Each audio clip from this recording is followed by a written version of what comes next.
Shalom, selamat pagi, warga jemaat GKI Ebenezer Timika, dari rayon Yerusalem sampai rayon Yordan, dan juga warga Kristen dimanapun berada.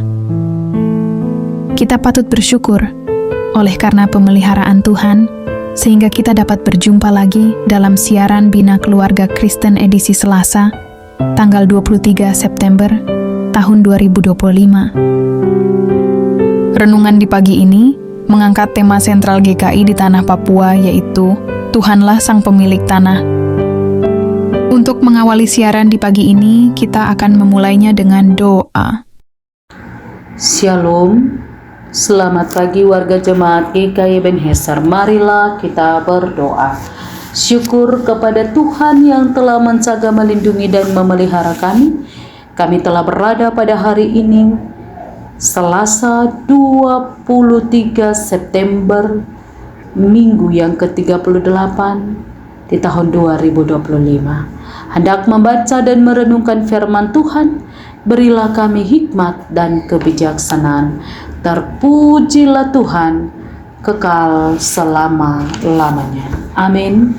Kebenaran firman Tuhan bagi kita di pagi hari ini, Imamat 25 ayat yang ke-30, firman Tuhan. Penebusan rumah.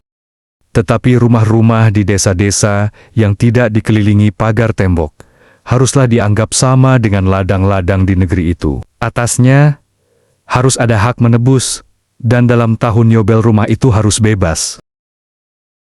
Persekutuan Jemaat GKI Ebenezer yang diberkati oleh Tuhan. Pembacaan kebenaran firman Tuhan Imamat 25 ayat yang ke-30 mengatur tentang hukum tahun Yobel dan Sabat bagi bangsa Israel. Ia memiliki prinsip-prinsip teologis mendalam tentang pembebasan, keadilan sosial, dan kedaulatan Tuhan atas segala sesuatu. Makna Imamat 25 ayat 30 dan hubungannya dengan pembebasan. Dalam konteks Imamat 25 ayat 30, aturan tentang rumah di kota berpagar yang tidak kembali pada tahun Yobel berbeda dengan tanah di pedesaan. Aturan ini menunjukkan bahwa tanah warisan memiliki makna yang lebih dalam dan tidak bisa dijual secara permanen karena dianggap milik Tuhan, sedangkan rumah di perkotaan diperlakukan lebih seperti properti komersial yang tunduk pada aturan perdagangan. Namun, semangat dari tahun Yobel yang dirangkumkan dalam pasal 25 adalah tentang pembebasan. Setiap 50 tahun budak Israel dibebaskan dan tanah kembali kepada pemilik aslinya. Yang berikut, keadilan sosial. Aturan ini mencegah penumpukan kekayaan dan tanah oleh segelintir orang sehingga menjaga keseimbangan ekonomi dalam masyarakat Israel. Bagian ketiga, pengakuan kedaulatan Tuhan. Seluruh sistem ini didasarkan pada pengakuan bahwa tanah bukanlah milik manusia melainkan milik Tuhan. Manusia hanyalah pendatang dan pengelola. Relevansi untuk kebangkitan spiritual Papua secara khusus dalam tema Gereja Kristen Injili di tanah Papua untuk bulan September ini ialah penyembahan keluarga sebagai dasar kebangkitan tahun pembebasan Papua memasuki 100 tahun kebangkitan peradaban spiritual Papua. Firman Tuhan dari Imamat 25 ayat yang ke-30 mengaitkan Imamat 25 ayat 30 dengan kebangkitan peradaban spiritual Papua adalah suatu interpretasi teologis yang mencari relevansi prinsip-prinsip Alkitabiah dalam konteks modern. Meskipun Alkitab tidak secara langsung menyebut Papua, prinsip-prinsip tahun Yobel dapat digunakan sebagai kerangka refleksi teologis di mana bicara tentang pembebasan. Konsep Yobel tentang pembebasan dari perbudakan dan hutang dapat menjadi metafora untuk pembebasan dari segala bentuk belenggu termasuk kemiskinan, ketidakadilan, atau penjajahan spiritual dan budaya. Yang kedua, keadilan dan kesetaraan. Prinsip bahwa tanah harus dikembalikan kepada pemilik aslinya pada tahun Yobel dapat diinterpretasikan sebagai panggilan untuk menegakkan keadilan dan kesetaraan bagi semua, termasuk atau terutama bagi kelompok yang terpinggirkan. Bagian ketiga, keluarga sebagai fondasi. Pengambilan properti kepada keluarga asli pada tahun Yobel menekankan pentingnya keluarga sebagai unit dan mental dalam masyarakat yang sehat. Ini dapat menjadi dasar untuk meneguhkan kembali peran keluarga dalam proses kebangkitan spiritual dan sosial. Dengan demikian, makna Imamat 25 ayat 30 dapat berfungsi sebagai titik tolak untuk merefleksikan prinsip pembebasan, keadilan dan pemulihan yang mendalam, yang menjadi landasan bagi kebangkitan spiritual dan peradaban yang dicanangkan. Konsep tahun Yobel secara keseluruhan mengajak pada pertobatan dan tindakan nyata untuk memulihkan hubungan dengan Tuhan, sesama dan alam ciptaan. Sebab itu persekutuan yang diberkati oleh Tuhan dalam pergumulan GKI hari ini, tetapi juga bangsa dan negara.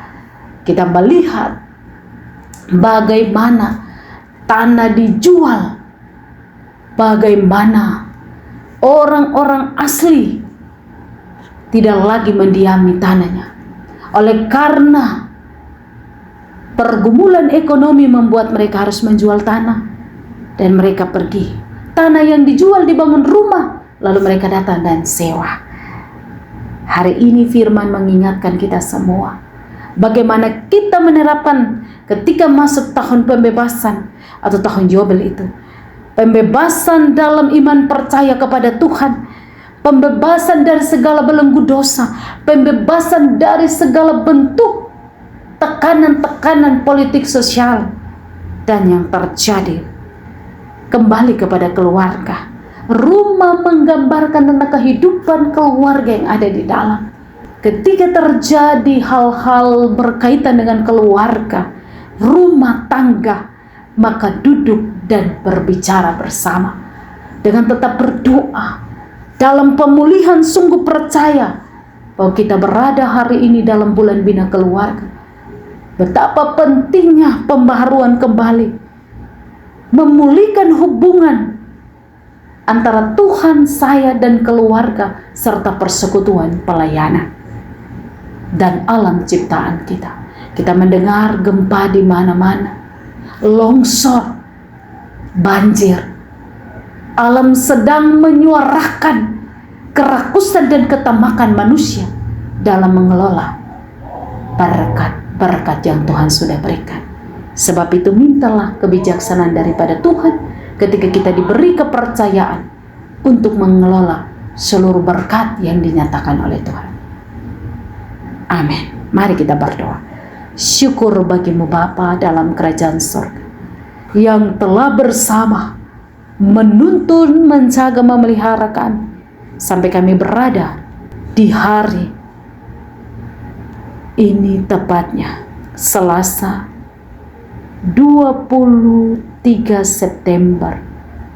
Kami telah berada di hari yang ke-266. Tolong kami, teguhkan kami dalam kehidupan rumah tangga kami masing-masing. Sebagai satu persekutuan jemaat GKI Ebenezer, tolong kami supaya kami mempersiapkan diri hati kami sebagai umat kepunyaan dalam melangsungkan seluruh tugas tanggung jawab aktivitas di hari ini. Biarlah kami dibebaskan dari segala keterbelengguan, dari segala dosa kami, keterikatan kami dengan apa yang dunia tawarkan. Teguhkan kami, berdoa dalam nama Yesus, menjamah setiap keluarga-keluarga dalam pergumulan, setiap rumah tangga dalam beban dan gumul juang. Biarlah mereka diteguhkan iman percaya sebagai suami, istri, dan anak-anak. Pulihkan hubungan suami dan istri, pulihkan hubungan kami sebagai orang tua dan anak-anak, sehingga tidak ada kebencian, amarah, yang memisahkan kehidupan keluarga kami satu dengan yang lain. Tolong kami Tuhan, pulihkan kami. Di dalam nama Tuhan Yesus Kristus, Tuhanlah sang pemilik tanah ini, Tuhanlah sang penebus kami. Kepadamu Tuhan kami berdoa, teguhkan kami sebagai pendeta penatua dan syemasi, badan-badan pelayan unsur PWP, KB, PAM, dan PAR, meneguhkan kami sebagai panitia-panitia yang ada di dalam jemaat dengan pergumulan kami masing-masing, seluruh program dalam jemaat yang sedang kami gumuli, tetapi juga pendengar siaran Bina Keluarga di mana saja mereka berada, dalam gumul juang mereka, kami bawa dan pertaruhkan ke dalam tangan Tuhan. Terpujilah Tuhan, Bapa di dalam kerajaan sorga kekal selama-lamanya. Amin. Demikianlah renungan firman Tuhan yang telah kita dengar di pagi ini. Kiranya Tuhan Yesus Kristus akan menyempurnakan firman-Nya bagi kita dan memberikan kita kekuatan dan menyertai kita dalam aktivitas dan kerja kita di hari ini. Tuhan Yesus memberkati. Shalom.